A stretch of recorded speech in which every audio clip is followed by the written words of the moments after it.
Did you ever have like a consideration? Because I think there's a myth that, hey, the bigger the organization gets, the lower the profit margins is going to be, right? And that to me is wholeheartedly untrue. I don't see why that would ever have to occur. But I've heard, and I know we've talked about this in the past. It's like, and because maybe you've gotten advice from, other financial professionals, whoever that would be. But maybe talk a little bit about that, because there's no reason why you shouldn't be able to continue to have a healthy profit margin, regardless of the volume that you're doing or how big that you're getting. I would agree, and I'll acknowledge that idea is out there. And so I'm not saying at different inflection points in the growth of the practice that you don't see profitability kind of come down, but it's usually indicative of like there's some evolution, there's some adaptation, some changes that need to occur to then get back on the trajectory that you were on, that sort of level, that playing field, so to speak. If you are trying to play with that 10% profitability target, it's just making some tweaks. So, but it's not agreeing with that mindset, right? And because in doing so, it also you've decided to put a ceiling on the growth of your practice, which ultimately limits the impact you can have through the community. You want to help more people with your great service and your great treatment approach, right? So, well, not only that, but I got to think that when you saw those moments where the profitability wasn't as high, you as an owner, that had to have a drag on you personally.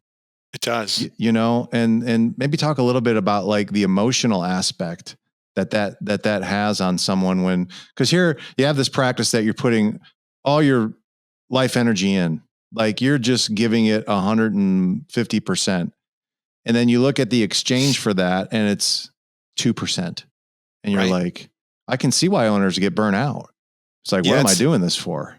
I know. It's deflating, especially if you don't know why, right? Like it's good to know certain, like sometimes there's an asterisk next to certain months or quarters or a year. Like if you went and reinvested a ton in your practice, like that might have an impact at the end of the year, what that profitability looks like. Or if you had some circumstances, I know we had the Great Resignation a couple years ago.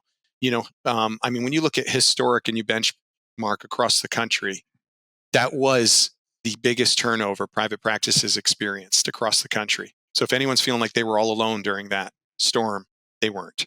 Just like they weren't alone when many practices really, in the early parts of the pandemic, saw their practices really kind of contracting a bit. But yeah, I mean, that's deflating. It's difficult to experience for sure. It's anxiety, it's stress. But it's kind of comes with the job and the responsibility level. What'd you do when you saw that?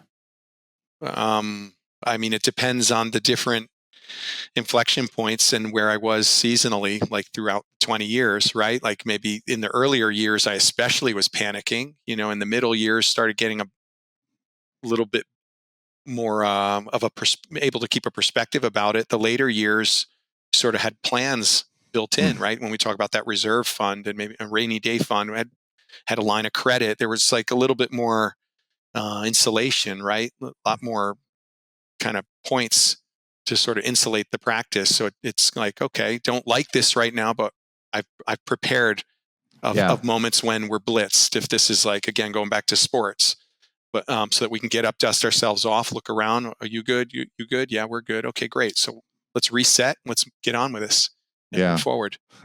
Yeah, for sure. Right.